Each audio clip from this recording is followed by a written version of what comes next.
गुरवीन चुपचाप खड़ी होकर सारा तमाशा देखती रही। कीरत को गुरशेर की हालत का पता लगा तो वह जल्दी से हॉस्पिटल आई और गुरशेर से मिली।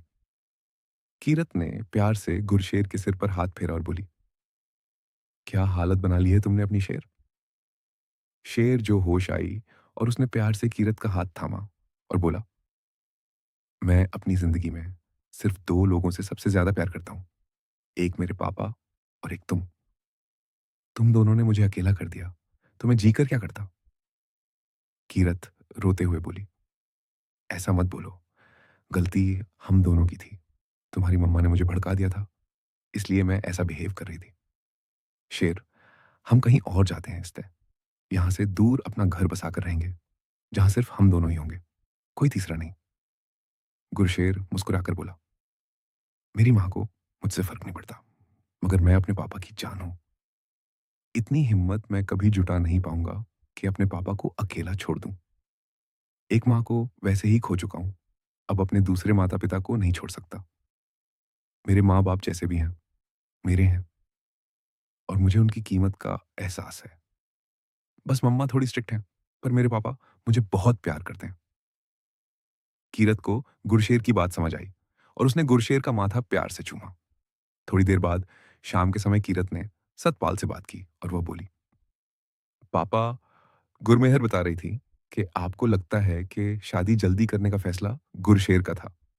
पापा, वो फैसला मेरा था और मैं तो शादी भी बड़ी करना चाहती थी, मगर गुरशेर ने अपनी माँ की इज्जत के चलते चुपचाप मुझसे शादी की, ताकि मम्मा की ज्यादा लोग बुराई ना करें।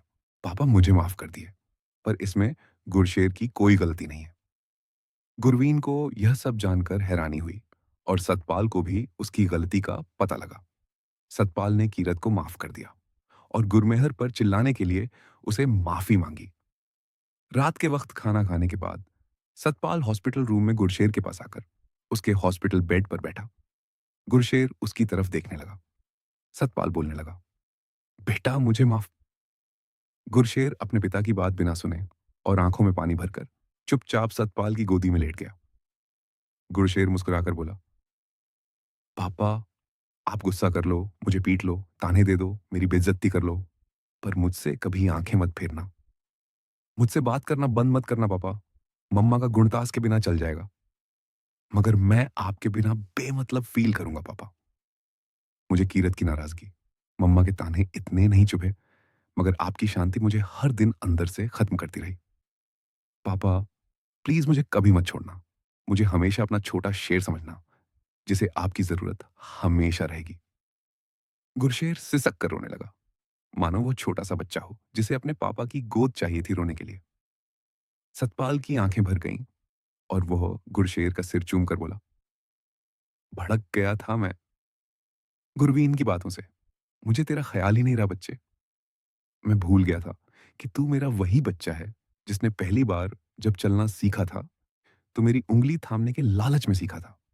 मैं कोई गाना भी गुनगुनाता था तो वह गाना भी तू अपनी टेढ़ी मेढ़ी भाषा में दोहराता था, और तेरी वह भाषा भी सिर्फ मेरी ही समझ में आती थी।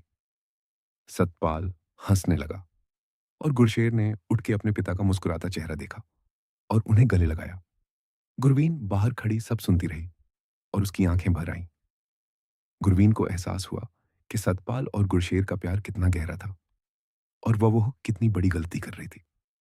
गुरशेर अगले दिन घर आया और गुरवीन ने गुरशेर को साइड पर गार्डन की तरफ बुलाया।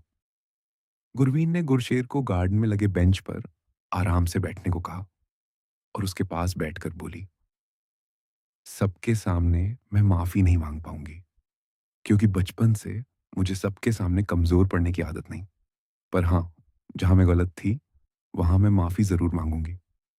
मुझे माफ कर दो मेरे बच्चे, मुझे एहसास नहीं था कि मैं तुम्हारे साथ क्या कर रही थी। अब मुझे एहसास हुआ है और आगे से मैं तुम्हें तुम्हारे पापा या बीवी से कभी अलग नहीं करूंगी। गुरशेर प्यार से अपनी माँ के पैरों के पास झुककर उनका हाथ कसकर पकड़े हुए मुस्कुराते हुए बोला, मम्मा, गलती मेरी भी थी, शादी मैंने भी अपनी मनमानी से की थी। गलती पर माफी मैं भी मांगूंगा, आखिर हूं तो आपकी ही कॉपी। एक माँ को खोने के बाद मुझे मेरी मम्मा की कीमत का एहसास हुआ जिस दिन कीरत घर से गई। मैं आपके आगे नहीं बोला, क्योंकि मुझे समझ आया कि माँ का प्यार किस्मत वालों को ही मिलता है। सिर्फ पापा और बीवी ही नहीं, आप मुझसे मेरी मम्मा को भी कभी दूर मत करना। गुरवीन का दिल पिघल सा गया और उसकी आंखों में खुशी के आंसू और एक मुस्कान आ गई। वह रोते हुए बोली, मैं भी तेरे पापा की तरह तेरा दिल हूं ना, और तू मेरी धड़कन। गुरशेर हंस पड़ा और उसने गुरवीन को गले लगाया और उसके कान में बोला, दिल नहीं, आपका ही तो मैं साया हूं। दोनों माँ बेटे हंसे और सतपाल, गुरमेहर और कीरत ने यह सब देखा।